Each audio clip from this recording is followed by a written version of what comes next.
Good morning, ladies and gentlemen. Good evening and good afternoon, wherever you are. My name is Andrew Davis. I am the head of Invest Hong Kong here in the UK. And we've been joined today by a very interesting panel of people to give you their various insights from the UK and Hong Kong for technology, scale-ups, startups, and investors. So what we're going to do is run through a brief series of short presentations and then onto a question and answer session. My name, as I said, is Andrew Davis. Invest Hong Kong is the government department responsible for attracting foreign direct investment into Hong Kong.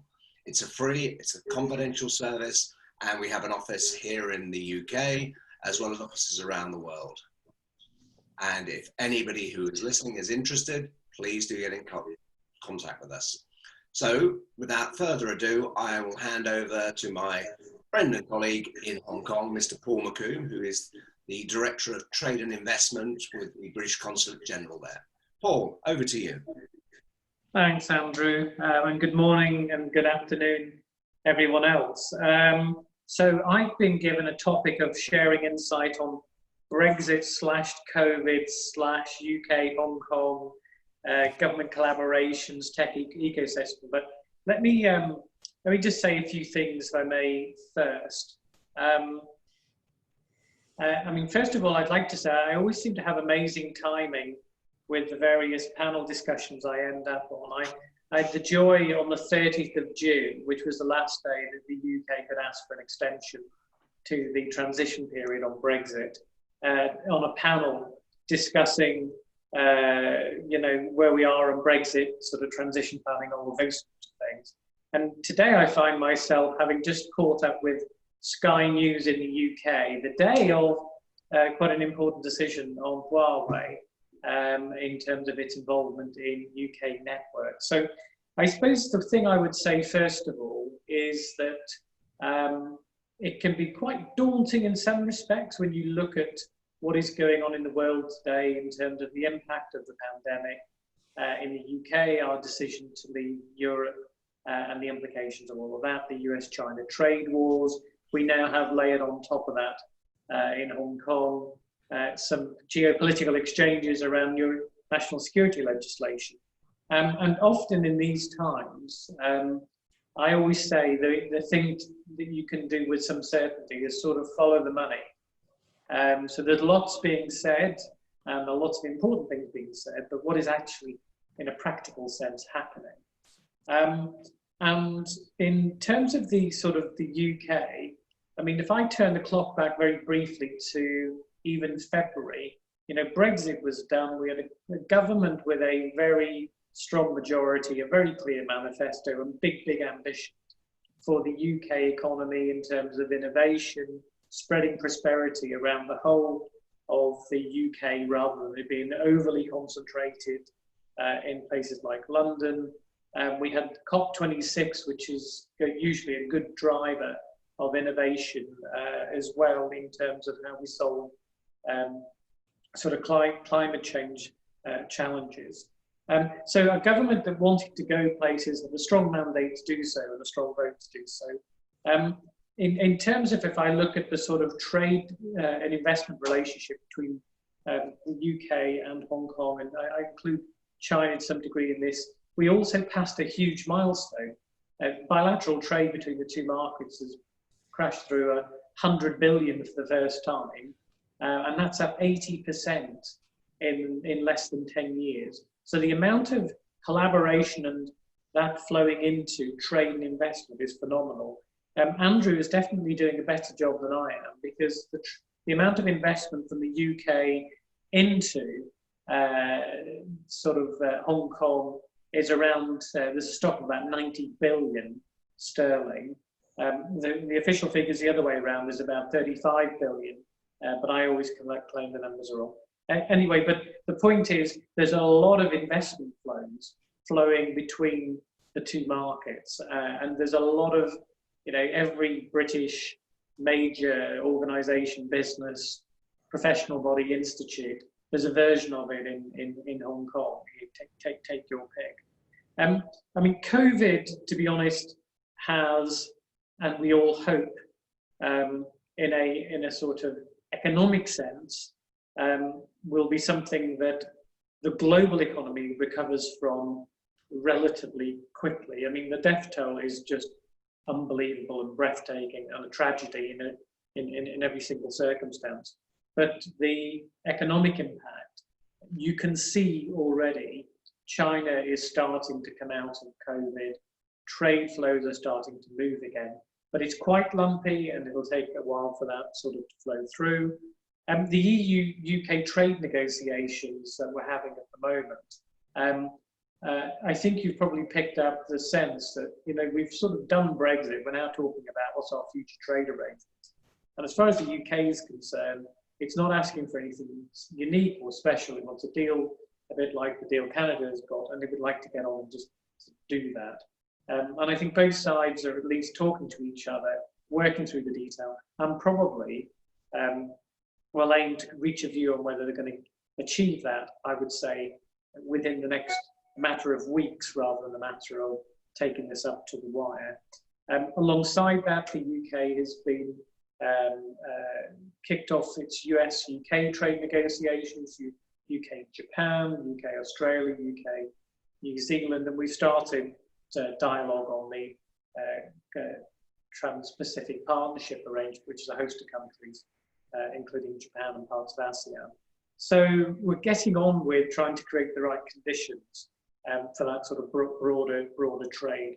And we've also started to share a lot of information about the situation that will be the case for our global trade tariffs, how the border will operate, and also importantly, how the immigration system will be changed to basically level the playing field.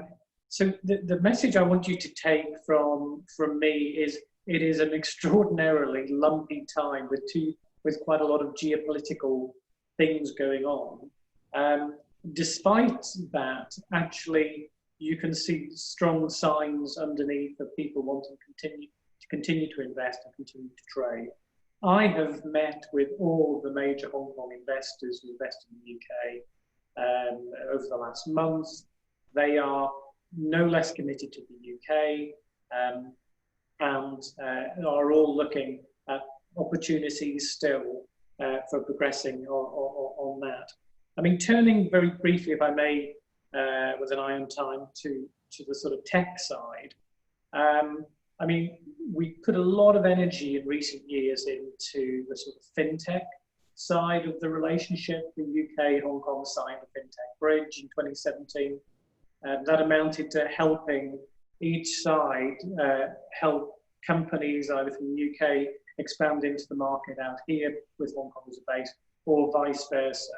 We know about 10 businesses who have made the journey and taken that step, and we'll no doubt hear the experiences of some businesses now as we speak.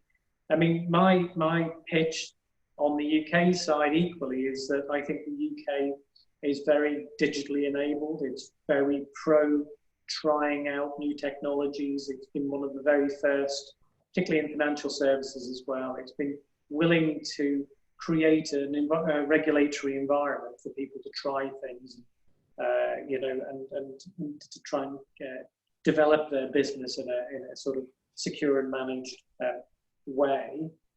You also, if I look at some of the figures that the team sent me through, you know, the highest amount of VC capital going in any European country. We've got 77 unicorns, or, you know, again, highest in Europe. So there's very much a drive to the UK for these kind of businesses. And there'll be lots of reasons, including, you know, the sort of business-friendly environment, etc. But it's also going to be around the talent that people see and identify there. And one thing to take from the immigration changes is, while some people will be concerned about what that means for European citizens who might be part of their potential future workforce, it does level the playing field across people who are coming from any markets from abroad. So I suppose from my sort of perspective, you're going to read a lot in the press. You're going to hear a lot of noise in the system with Brexit, with discussions on national security legislation, with discussions around Huawei and what have you. But at a ground zero level, what I observe that people are doing is they are getting on and playing what's in front of them and making decisions judged based on that. I know businesses hate uncertainty, and nobody wants that. But my final remark would be, when I reflect back on when Brexit was sort of decided in 2016, the analysis was to be 500,000 more people unemployed. Actually, there's 500,000 more people in work. The recession never happened that was predicted by Goldman Sachs, Credit Suisse, Nomura. And the unemployment rate in the UK, while we see the full impact of the pandemic, it was at a record low level at 3.9% unemployment. So a lot of the financial fundamentals are very, very strong, and a lot of the appetite for investment, for trade between both markets, in my view, still remains very strong, and you can see that in the numbers. So there's my opening gambit, Andrew, and no doubt we'll get to some interesting questions later on. Thank you very much indeed, Paul. That was a very quick gallop through a number of very interesting topics. Right, we'll now come to presentations by each of our really interesting panelists. I'd first like to ask Tony Hughes from the Global Entrepreneur Program at the Department of International Trade to give us his presentation. Thanks very much, Tony. Thanks, Andrew. Yeah, Global Entrepreneur Program is a bit of a mouthful. We just try and stick with GP. It's on Twister. So the Global Entrepreneur Program, as Andrew mentioned, is sponsored by the Department for International Trade. I think it's quite unique. I've done a lot of work with DIT over the years. GEP is very much focused on supporting global entrepreneurs who want to use the UK as a springboard to grow their companies globally. And what they've done to encourage companies to do that in the UK is they've recruited a bunch of entrepreneurs, unsurprisingly, who understand, I suppose, key elements of the UK's ecosystem when it comes to raising finance, when it comes to acquiring clients, strategic partners, and of course talent, because ultimately why anyone crosses any border is usually for talent and money, and that's what we do. So all of us on the program, there's 17 entrepreneurs. We're all from different backgrounds and different experiences. I think the thing that unites us is that we're all naturally always crossing borders in some way with our own businesses. So my background was originally in television, and then I got into tech by starting a new media company, which is very much looking at how the internet would impact upon the entertainment industry. And I ended up working with about 65 entrepreneurs over about 8 years. And that kind of led me into doing business across different borders because, as I'm sure you all know, talent is everywhere. And the scalability of technologies and the low cost of technologies means that you can pretty much start up all around the world. So really, places like the UK become strategic landing pads or launch pads for companies who are looking to scale their companies. Because I think if you have a good idea and a good team, an understanding of the problem you're trying to solve, then you can pretty much raise seed finance everywhere. So the Global Entrepreneur Program is more about helping scalable technology-based companies. We are not sector-based in a sense. We're not a traditional VC at all, so we don't give money out to these companies. We of course help companies raise money. That's part of how we mentor and coach these companies. If I was to use an analogy, I would probably say that the way the companies use us best is like non-exec directors. So we're there to offer strategic advice for the companies as they scale and grow.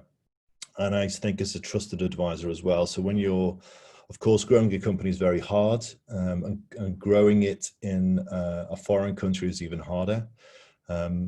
As has been mentioned already, the UK has certain natural advantages in terms of the openness of the ecosystem, how much money goes through it. Well over 50% of all VC money raised in Europe last year was raised in the UK, most of that in London. So we have a lot of indigenous schemes like the Enterprise Investment Scheme and everything else that's made that a good investor environment to de-risk people who want to invest in early stage companies, but also lots of international investors who are there to invest in scaling companies. I think key to the program is that the team has good sector knowledge across all different sectors. So I know fintech's very important with Hong Kong, but it's not the only sector that we're seeing companies from the region. We're seeing companies from other types of sectors as well, including retail, health, cyber, etc. And my experience of a recent Hong Kong company was in the cyber company, but very good. I mean, great talent coming out of Hong Kong and looking to scale and grow. And I mean, each of us do about 6 to 8 companies a year in terms of mentoring them coming in. I don't think it's a case of just lifting them out of their domestic territories and then we plant them again in the UK. It's much more complex than that. I think a lot of the companies who've grown to a certain size now are naturally going to keep a lot of their team wherever they are, whether they're coming from Poland, Brazil, or Hong Kong. And they use the UK for certain strategic advantages as they scale and grow their companies. The strength of the team really is, I think, less in terms of raising finance, because in many senses, when you grow a company, the technology build and the raising the finance is the easy bit. The difficult bit, if business is just about innovation and marketing, is how do you market your product or service, given that there's lots of new products and services out there, and get people to buy into what you're doing as a team and as a company and scale and grow that. And I think that's getting more complex, and I think you need more support, and I think companies need to understand how to develop strategic partnerships to do that. I think in the UK, one of the strengths that I see from it, which maybe isn't talked about a lot, is that there's lots of what I call channel to market organizations. So there's lots of intermediary organizations to help. They're just there to help, usually quangos, so set up with government money and staffed by a mix of people from the private and the public sector who are there to help companies to succeed. Part of that is the push from the government to ensure the knowledge industries is, I suppose, progressing in a sense that they're taking innovation and then implementing it in a way that has a market impact in certain areas. The government published an industrial strategy, which they haven't done for a number of years, a couple of years ago, focusing on some of the key areas they wanted to grow. I think partly as a result of that, we've got lots of these intermediary organizations, for example, that would help new technology companies to sell into the health service, to the NHS, or for fintech companies to sell into the financial services industry, or to help entertainment, technology companies sell into the entertainment sector. You can name every sector, and there are different intermediary bodies have been set up in order to help those companies sell into those sectors. I think the key to the Global Entrepreneur Program is that most of us know who all those intermediary organizations are. We know how to plug the companies into them. Of course, other types of intermediary organizations that have great networks are traditional accelerators. So there's about 500 of those just in London. Increasingly, they all have a certain sectoral technology focus, which is fine. We don't particularly ascribe to any one of them. We're much more general in our approach. We're very bespoke to the company. So we find the right market entry path for each of our companies, and work with the companies in doing that. Sometimes that involves maybe going into one accelerator. Some of my companies have been into 3 accelerators for different reasons at different times. But sometimes it's about how to really, for my focus is on companies that are past the seed stage and are looking to really grow and accelerate. So, a market entry strategy that focuses on acquiring clients and acquiring talent to help them reach into that market. And not just the UK, of course, because as I said at the beginning, it's very much a program that wants to develop unicorns, as we've done in the past. And so we're looking at global markets. So DIT doesn't do just inward investment. Of course, it does trade as well. So we work with our teams across the world. Once companies use the UK as their strategic headquarters, to push them out. So for example, I've got a Korean company that's coming to the UK, and now I'm taking it into South America. So there you go. I think I've used my allotted time up, but that's what the program does. I should also mention that now the government, I think we're the only body within government that now endorses innovate and startup visas. That's part of the government, which is a new thing that started this year that we push for very much so we could move more of our companies in a faster fashion than we have done in the past. That's what we do. Thank you very much indeed, Tony. Very interesting. A couple of points I'll come back to you on there when we come to the question and answer session. But now I'd like to ask Philia Chim, who's the Senior Vice President, QBM Capital, to give us her presentation. Thank you, Philia. Thanks, Andrew. And thank you, Jessica, for putting on the slide. So yes, QBN Capital, we are a Hong Kong-based tech-focused VC fund with presence in the UK. So I'm based in London, looking after everything we do in Europe. Rest of our team is in Hong Kong. So and you'll soon see why we have this arrangement. So our founding partner, Frank Tong, was the Global Head of Innovation and Strategic Investment at HSBC before we started QBN. So we only just started last August 2019. So Frank ran the corporate venture capital for HSBC, and so when we started QBN Capital, we very much also focus on some of the bank-related fintech as a result of his expertise. And we are very fortunate to have our anchor investors, Mr. Six Tong and his family backing us. So for those of you less familiar, Mr. Tong was the first Chief Executive of Hong Kong government upon the handover in 1997. So his good heart for Hong Kong and tech and innovation, and really want to nurture the ecosystem there. So we're very fortunate and have a completely aligned vision in bringing more technologies, more innovation to Hong Kong, and supporting the growth of these companies and the kind of international exchange of talent and innovation ideas. So Mr. Tong's son, Andy, is our other managing partner alongside Frank. And given their expertise, we're very much focused on fintech, deep tech, and trade-related tech, because the Tong family has a background in shipping. They used to have a shipping business that they recently exited. And so in terms of investment strategy, we basically position ourselves as the bridge between East and West. So I'm here in London in the UK. Before I joined QBN, before we started, I was tech policy advisor in UK government. So this is a familiar market for us, and that's why we start from the UK, and then we're gradually going into Europe and Israel as well.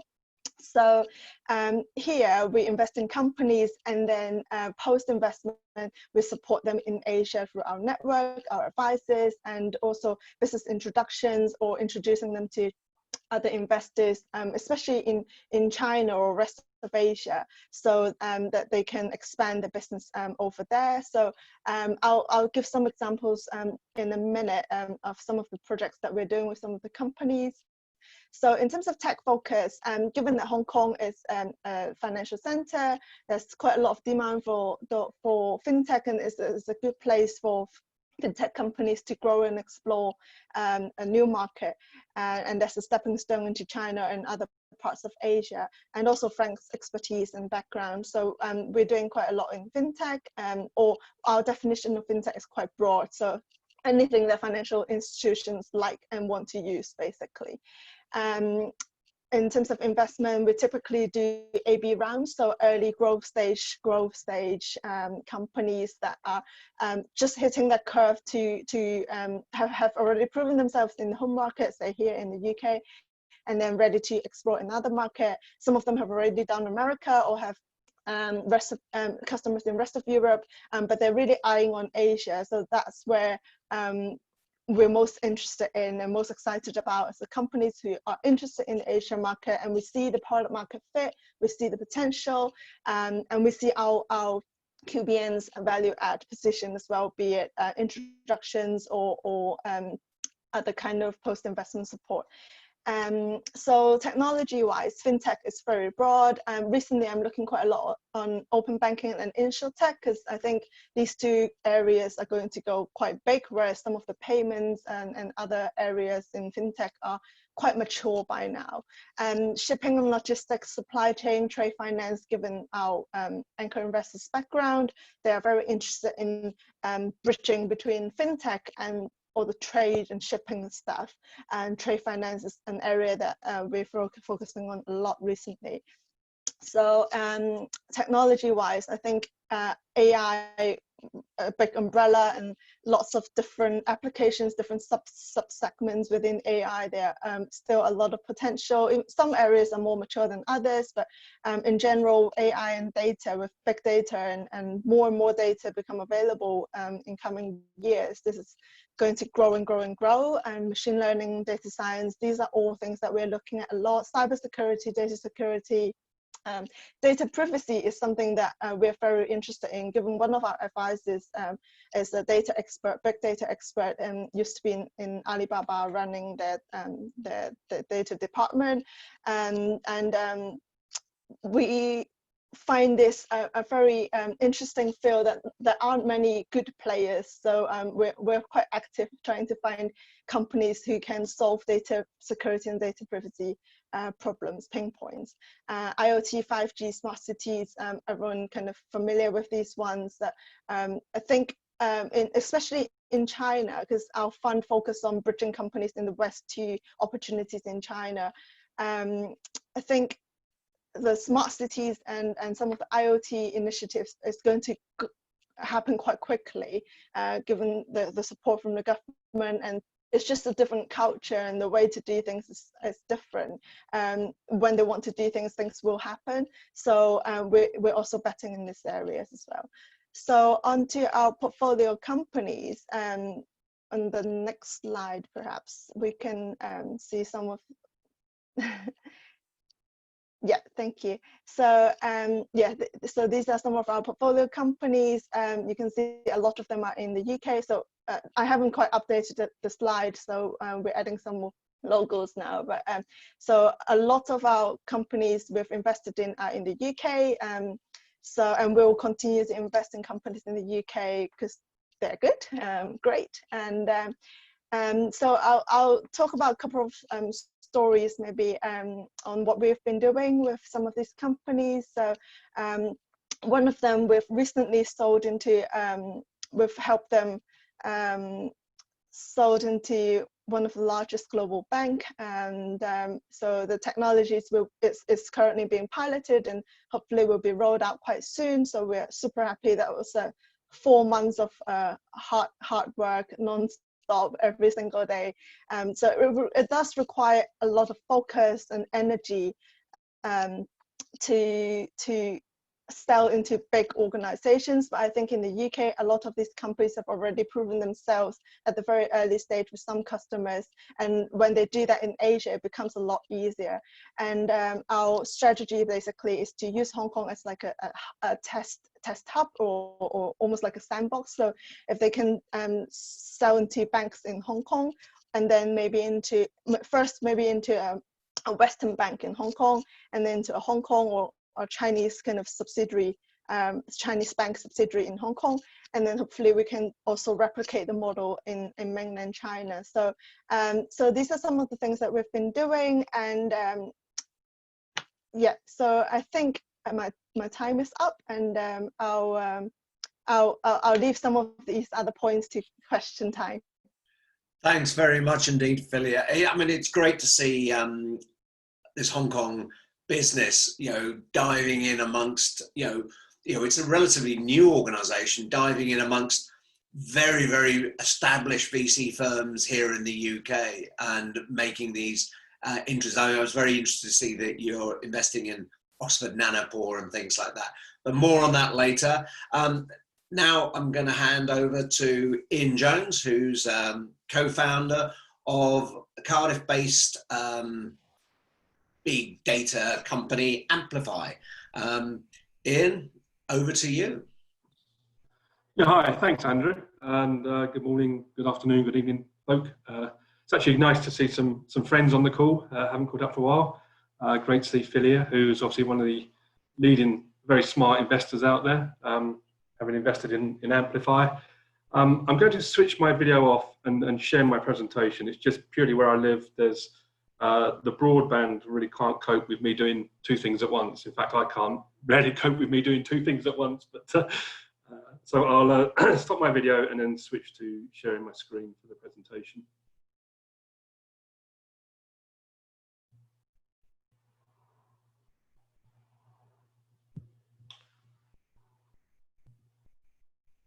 All right, so hopefully folk can see the screen now.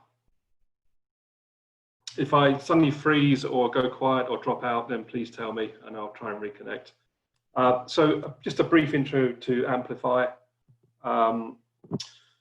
We founded the company back in August 2015, based in the UK, headquartered in Cardiff in Wales. And I founded a company with a good friend of mine, Chris Ganji. And Chris Ganji was a previous colleague when we both worked at BP. I was at BP maybe 18 years. Chris was there 7 or 8 years. And our paths crossed back in 2012 when we're involved in a major project that BP does every 4 or 5 years to develop views of how the world's energy system could evolve between now and 2050 and try to spot at a very early stage early warning signals into future disruption to that energy system. And it was going through that process that triggered some thinking around how businesses conduct business intelligence and market research, collect market data, etc., and really thinking about how, you know, the methodologies they use have become outdated, how the technologies that they use have really lagged behind where tech has got to today. So founded the company in 2015. We, at the time, there were probably about 4 of us working on the company, just a couple of us full time. We've now expanded to a team of 50. We're based primarily in the UK, but we have a presence in the US, having acquired a small US company, Deep Web Technologies, earlier this year. And we have a representative based in Taiwan, one of our machine learning engineers. So like I say, the company is all about business intelligence, market research, market data, and it's about using artificial intelligence and many elements of AI, so natural language processing, unsupervised learning, deep learning, reinforcement learning, pattern recognition, etc., essentially to unlock the entire internet. And so we specialize in unlocking the deep web. We have a number of products and even our entry-level search engine called Deep Research. If you're not already disappointed with Google, I could do a quick demonstration and you will be forever disappointed with Google thereafter. But the reason you go to the deep web is that there's a lot more information there. The problem with the internet, bless him, Tim Berners-Lee, when he invented it, didn't really think it through. So there's no rules that govern how people set things out. So it's highly unstructured in nature. So we use unsupervised learning to unlock unstructured data and effectively curate it and convert it by the machine into structured data sets that we can then derive, or analysts and researchers can turn into insight and add value. We started off essentially unlocking the entire internet.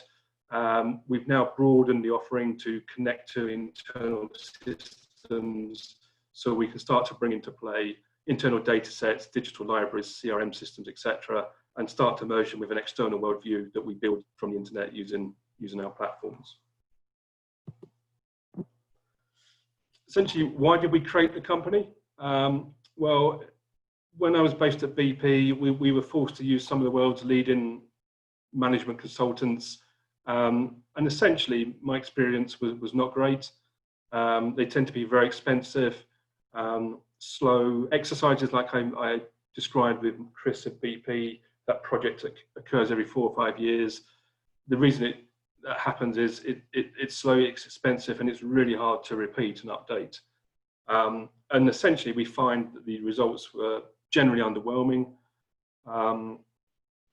I got a great anecdote about presented to McKinsey. I won't go into that in great detail, but the idea behind Amplify was essentially recognizing that technology has got to a point where we can really start to empower end users and start to cut out the middleman. and a lot of what we rely on third parties for is becoming increasingly unnecessary. And we can do this ourselves at greater speeds, greater accuracy, and particularly when you're involving third parties in projects that are strategically important to you. With the best will in the world, there's usually IP leakage. So by empowering end users to do all of this themselves internally, strategic lines of inquiry and IP are protected and kept in-house. So essentially what we did was to build, we've actually got a number of products now, but essentially it's about going to the internet. There are two elements to the internet. There's a surface web, there's a deep web. A standard search engine like Google, Yahoo, Bing, DuckDuckGo, etc. These are B2C platforms, they're freemium services. They're actually very limited in what they return in terms of results. They've only indexed a tiny part of the internet. It's called the surface web. If you can get into the deep web, there's much more information there. And that's essentially what we do. But not only do we go to the deep web, but we've also developed the tech now to start working across all modern languages. So we're starting to break down the final barrier across the internet, which is language. That's no longer an issue for us. So the machine can find content, read content, analyze content across all languages, but present them back to you in your natural domestic language. So what the machine does is it will, for any topic or subject or query, will go to the internet, will go to the deep web, it will look for content, academic papers, patents, news items, social media, journals, everything. Download what it finds that's relevant to your search query. It's going to clean everything. It's going to simultaneously read anything, and it's going to extract from all of those documents, and we could be talking millions of documents. It's going to find key topics and terms and phrases and quantify how strong they are. It's going to find date stamps and publish dates in documents so that it can start to create historic trends over time. It's going to extract organizations, geolocations, and individuals associated with those topics and strength of those associations and how they've changed over time. And then eventually it will get to a point where it starts to project forward into the future and directionally where everything's heading. Runs using several 100,000 documents will probably take 2 to 3 hours to complete. So in terms of enabling organizations to, and certainly our clients, to take their business intelligence levels higher, it's essentially transforming what they're being able to do, particularly when they're monitoring for those future disruptions. In terms of who we've worked with, we've taken the attitude from the very start that we're a multinational tech giant. We're not a startup. Our technology is cloud hosted, accessible from anywhere in the world, and therefore we've gone global from day one. So from day one, we've had clients based around the world. In terms of Asia Pacific region, we have clients in Singapore and Taiwan recently. You'll see from here that despite the coronavirus, businesses remained good for us in the early part of this year. Obviously, we have the connection with QBN Capital. That is by design. We know that China is a phenomenal and large marketplace for us, and we're working in partnership with QBN to help us unlock that marketplace going forward. But you can see the diversity of logos on there. We've worked with some of the world's largest organizations, and the tech has been used for technology horizon scanning, in-country risk assessment, M&A. Biggest successes to date have been in the financial services sector, primarily in banking, commercial investment and retail banking. And particularly during our current period, we're finding that those clients are really benefiting from our ability to develop new metrics around risk management and helping them understand the state of their portfolios, particularly those with large exposure on the lending side. So very impressive set of clients. In terms of Hong Kong in particular, we started off in Cardiff. We've benefited from a number of innovation and ecosystems here in the UK. We were part of the RBS NatWest Entrepreneurial Spark program when it created its first hub in Cardiff back in 2016. We've worked very closely with Tech Nation in the UK. In terms of getting ourselves overseas, we leverage wherever we can UK DIT and Welsh Government trade missions. That's one of the advantages of being in Wales, is we get to access some of the support mechanisms that they provide, and it's been instrumental in getting us overseas and building our brand and reputation and networks.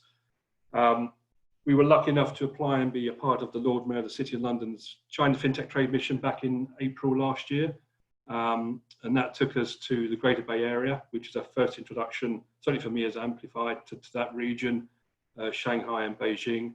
It was also, and this gives you a sense of how it's important to visit and build relationships, but that's when I first crossed paths with Dr. Frank Tong, now at QBN Capital, that Philia mentioned. You know, we demonstrated the tech several times to Frank, and over the period of the next 12 months, we revisited, we built a relationship, and eventually it culminated in QBN coming on board as probably what I classify as our first institutional investor in our growth round, which we closed earlier this year.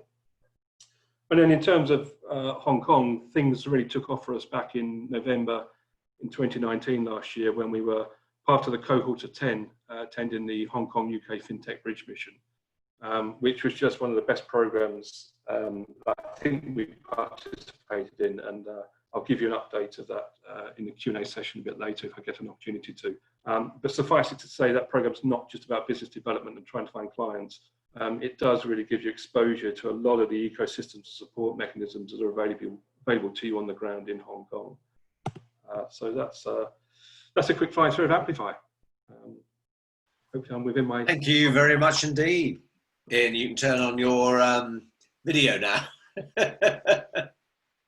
Well, the tech survived, so it held up. So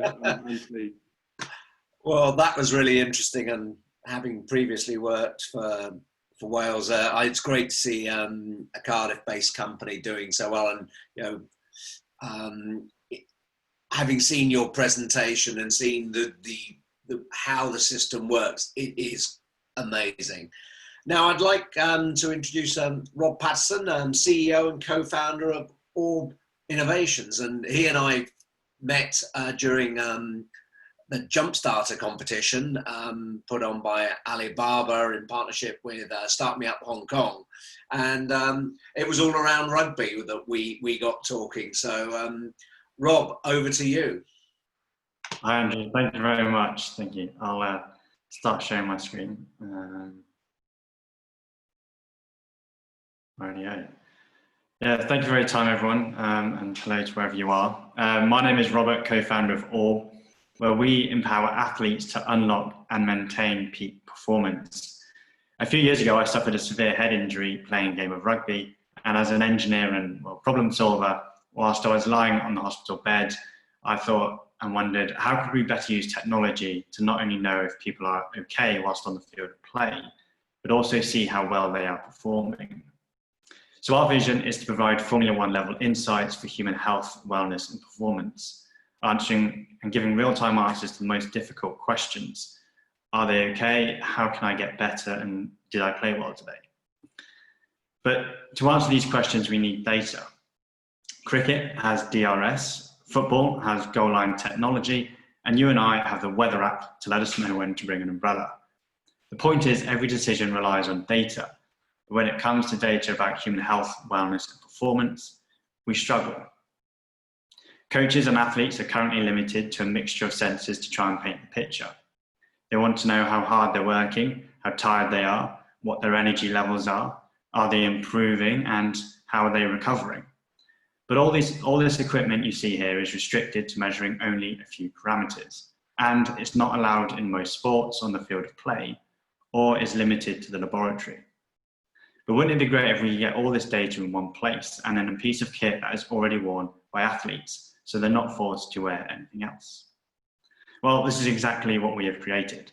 SmartGuard is a mouth guard embedded with really advanced sensors. It tracks everything a coach wants to know and is in a piece of kit already worn by millions of athletes. This is an end-to-end or mouth-to-cloud AI platform solution. Our patent-pending design offers real-time analytics using machine learning, and we do this wirelessly so the coach knows exactly what is going on. We can identify over 100 parameters about an individual, and this is just the beginning. And yes, you may Google performance analytics and see hundreds of hits, but I guarantee you, none of them can offer the complete package we do. But in fact, let's take a closer look.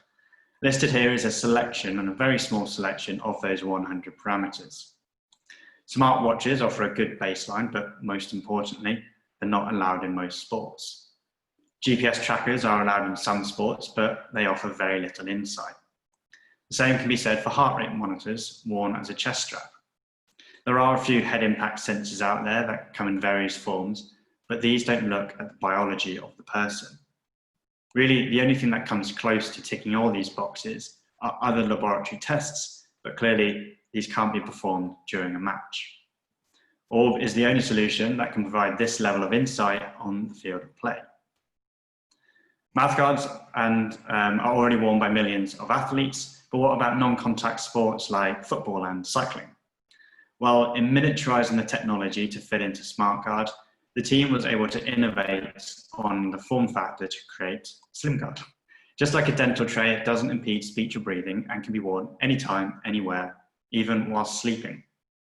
This significantly opens the addressable market and alludes to how this technology can further develop in the future. But why the mouth?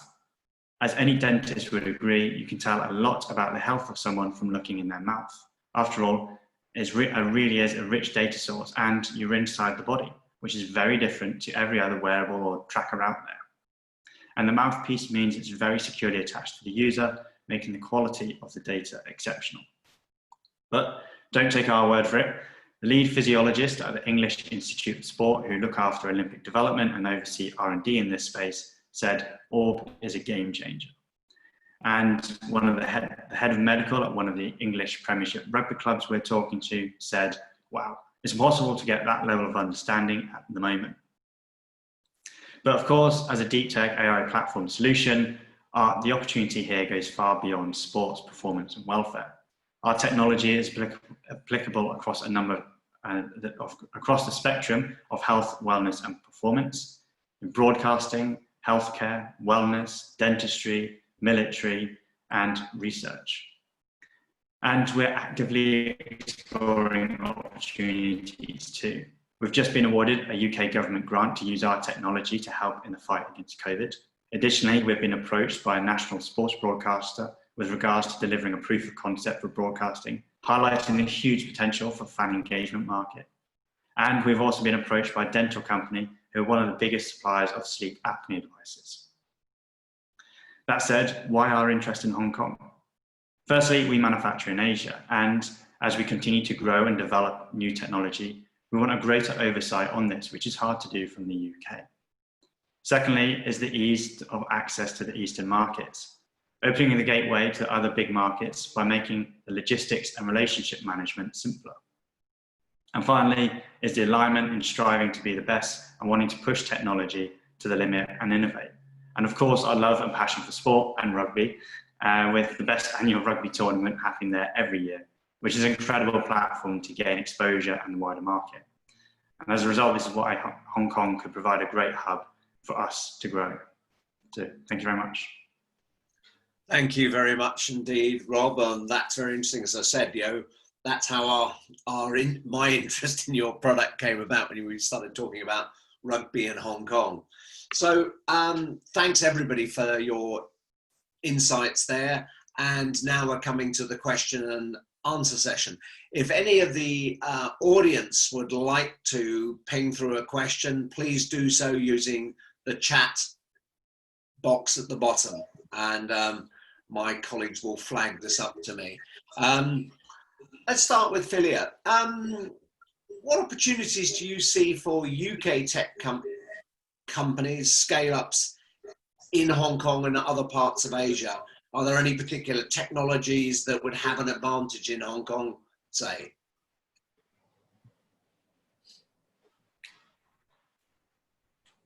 Hello, Philia. Are you still muted? Yes, thanks, Andrew. Yeah, so thanks for the question. I think given Hong Kong as a financial center, a lot of fintechs will have advantage. But I think also agree with like Tony and Paul mentioned earlier, it's not just about fintech, like health tech, prop tech, property. Those are all very relevant and very useful to Hong Kong that will be in demand. And so I think in fintech, you've got successful cases like TransferWise. There's a bit of echo, but okay.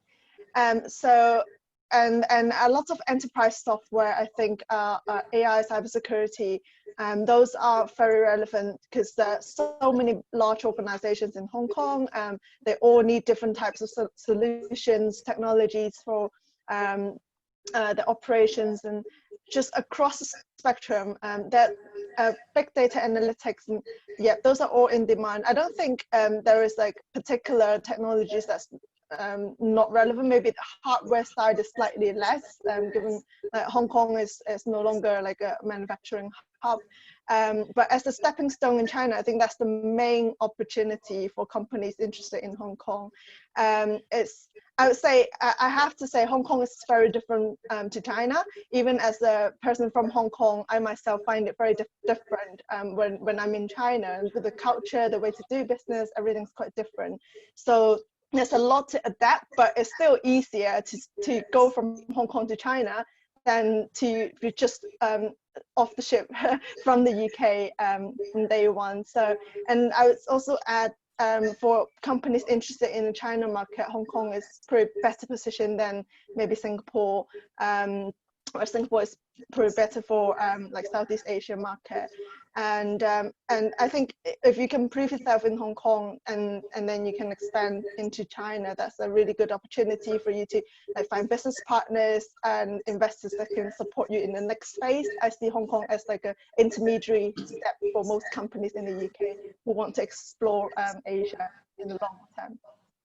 Thank you. I mean, you know, the question about Hong Kong versus Singapore, it's not so much either or, it's which one first, really, because both address different markets in different ways. And we've seen a lot of clients from the UK go into Hong Kong and then win business in Singapore, so it becomes the next step, and vice versa as well. Yeah, definitely. Ian, you were part of this FinTech bridge competition and mission. Can you share a bit more about your experience on that and any do's and don'ts? Yeah, sure. Very happy to. It's interesting that rugby is becoming a bit of a theme. So the UK Hong Kong FinTech Bridge Mission wasn't my first trip to Hong Kong. Previous trips were not all business related, shall we say, but the Hong Kong Sevens is absolutely brilliant, and so I agree with the sentiment there. Yes, so we were part, I think, of the first cohort to participate in the Hong Kong UK FinTech Bridge Mission last year, and it's a great program, and we got significant value from that. But the great thing is that the value starts from day one that the program starts. So even ahead of the culmination of the mission to Hong Kong FinTech Week in November last year, there were a series of briefings and networking events in London, which really meant that by the time we landed in Hong Kong, I honestly think that in terms of preparation, with regard to understanding the market and the opportunities and how to do business for an overseas trip, I don't think I've ever been better prepared before. In addition to those briefing sessions, you know, there were networking events that enabled us to start making contacts. So we weren't cold when we arrived on the ground. Once we were in Hong Kong last November for FinTech Week, at the main event over the 2 days on the UK Pavilion, I think we demoed our product suite to at least over 100 people visiting the stand. We were able to participate in Q&A sessions, pitching competitions, media interviews. So it all helps to get exposure and build our brand out there.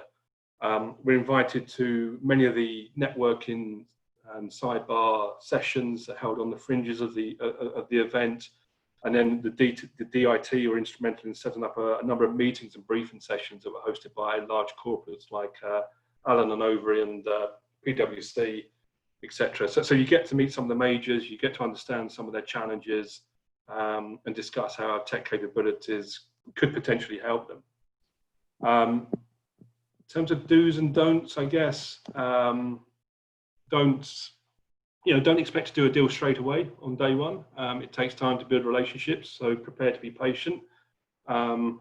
It is important to nurture relationships, get to know your counterpart through face-to-face meetings, which I know has been difficult to do with current travel restrictions in place. Don't underestimate the technology capability in the region. When I was on that Lord Mayor of the City of London's FinTech Trade Mission I mentioned, where we visited the Greater Bay Area, I was exposed to a number of tech particularly in insurance, which I'm pretty sure no insurance company has. So don't underestimate the technology capability in the region. In terms of do's, I find that getting connected to the regulators and the trade associations and industry representative bodies is a great way of getting connected to and engage with a much wider audience. Take time out to visit to and meet with, say, the Insurance Authority and the Hong Kong Monetary Authority to nurture those relationships, make those connections. Explore partnership opportunities outside of business development, I think. So we take time to meet with universities with a view to sort of doing joint research where we can share IP, do some interesting things just to build relationships, and build our reputation in country. One of the great things I think about the FinTech Bridge mission was the program beforehand. That meant that if you're successful to be on it, you get to know your cohort very well. And that's really important, because what you find is you can't possibly participate in all of the sidebar events and water cooler type conversations. But if you know your cohort, the other companies on the mission really well, you find that you start to pitch for them as well. So, and I think this is a lesson for other DIT missions, that bring the cohort together, the people on the mission together earlier for a whole day to get them to know each other well, but understand their businesses. That was really good. And I think the final do is very clearly just get yourself a really cool T-shirt. And honest to God, take more business cards than you can ever manage getting through in a week. You cannot take enough business cards with you, particularly if you've got a cool T-shirt. Yeah, absolutely. I can believe that. And I've seen it in operation with you at functions. Tony, the GEP program is a VC program aimed at bringing tech startups to the UK. What are the proportion of intakes from Asia that you're seeing? I think, the GP, it depends on who the deal makers are. We all change, we change around every so often, and it depends where they have their networks. Over the last 3 years, we've had 25 companies come in from Asia, and each year it differs. So if I think 3 years ago, there was 4 from Hong Kong, which is quite a lot for that particular region. The year after, it was South Korea. Last year it was Thailand. I think it depends on where we have deal makers placed, and where we have a focus, and where we're seeing. It's so fascinating because the startup ecosystems all around the world, they're starting to mature at different rates. They all have different focuses, and there's different types of government money and schemes going into them. I've done a lot of work in South Korea, and the government's putting in about 5 billion a year into the startup ecosystem there, which is just phenomenal. So you're seeing different, I suppose, with a lot of soft money going into different areas, but also in terms of the pace of change in different sectors, we're getting a constant rise in the number of startups from Asia. The program's been going for over 10 years. And I think for the first 5 years, it was mainly focused on Europe and the US, because that's where the deal makers were. Yeah. But increasingly, there's a focus on different markets as well: South America, Southeast Asia, East Asia, of course. So we're seeing a lot come out from that region. I think we've had, 6 from Hong Kong over the last 3 years. So a fair amount, yeah. Pretty good, yeah. It's about 10%, Andrew, about 10% of the last 3 years from Asia, yeah. Yeah, well, that's, bearing in mind the distance and the history that, recently it's been US and Europe, I think that's pretty good going.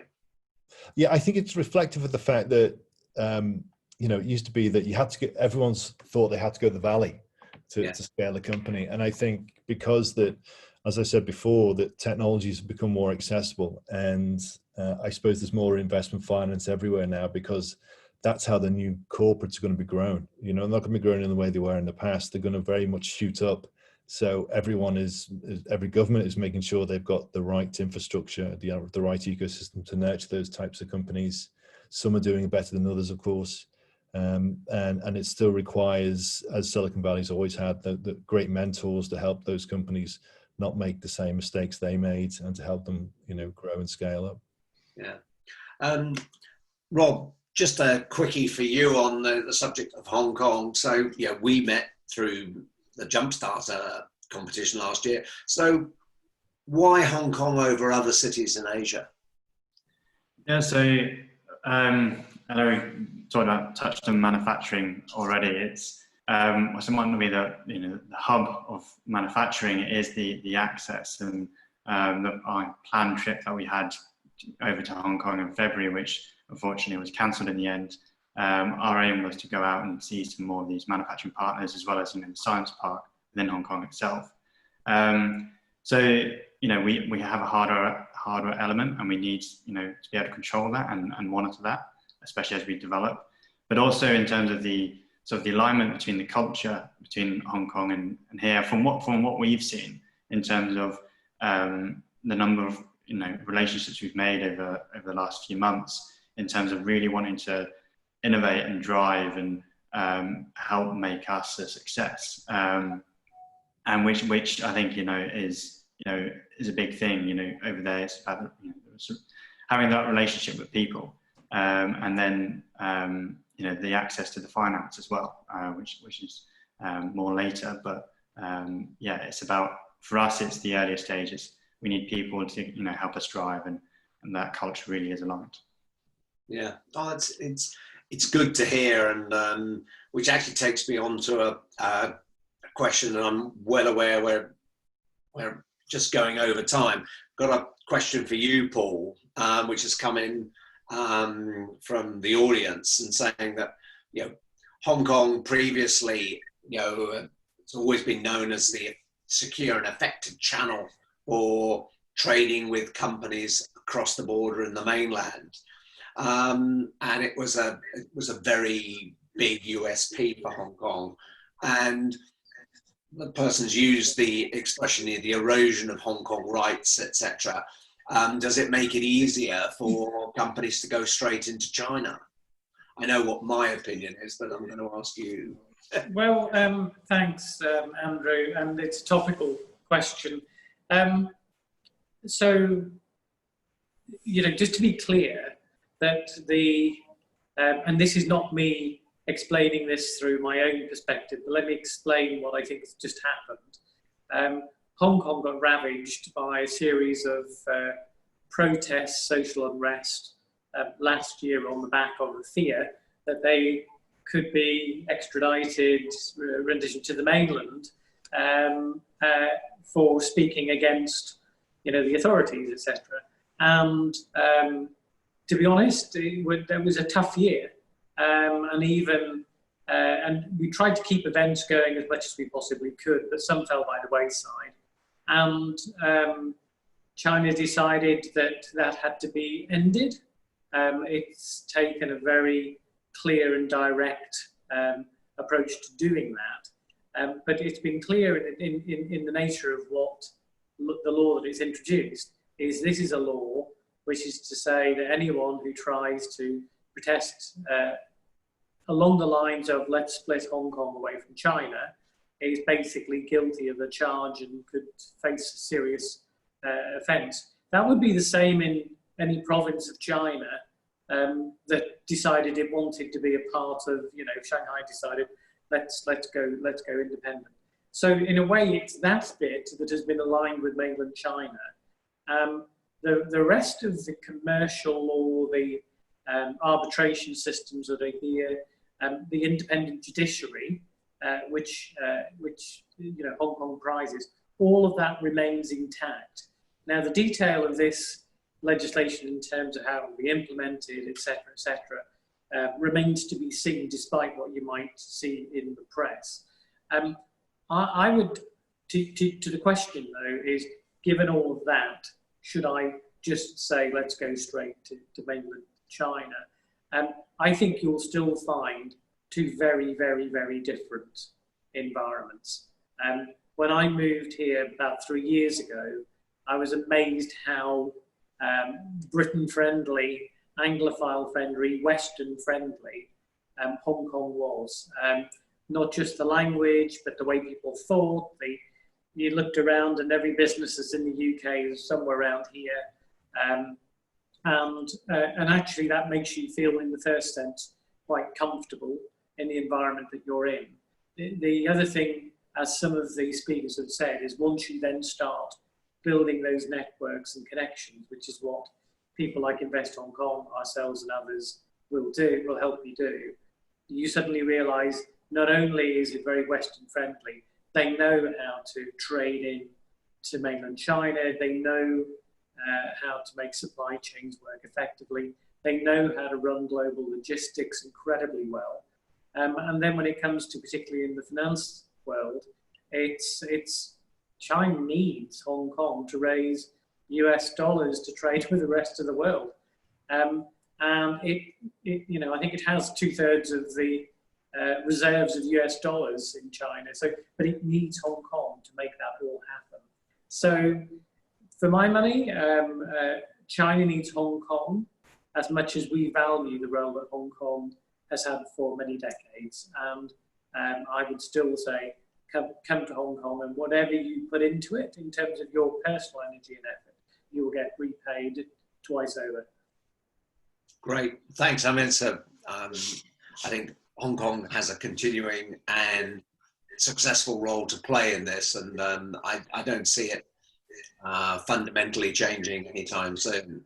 Now, I know we're out of time, run over time, but I've got a quick question that's come in for Rob and Ian, and it's something that did come up during the early part of this with the subject of the lockdowns and the travel bans and things like this. How do you navigate the challenges of building long-term relationships with Hong Kong contacts whilst in the UK? Rob, Ian, anybody else? I'll quickly go. I mean, for me at least, I really don't see the difference between, me having a conversation with you, Andrew, and, who's 60, 50 miles away, to someone in Hong Kong. We're so used to using Zoom now and building relationships over that. And, the last few months I've built relationships purely over Zoom, and I feel I've got to know them very well. You do miss out on some of the culture and some of the, the other things that being in a physical presence. But the only difference that I've now really seen is the time zone. So I think technology has allowed us to be in a position where we're really not limited to maintaining good relationships wherever we are in the world. Great. Ian? Yeah, no, I'd echo that. It's fair to say, realistically, the coronavirus pandemic has probably put our 2020 business plan back 6 months. So for us, it's about just nurturing the relationships we have, just keeping them alive. So yeah, video conferencing, LinkedIn.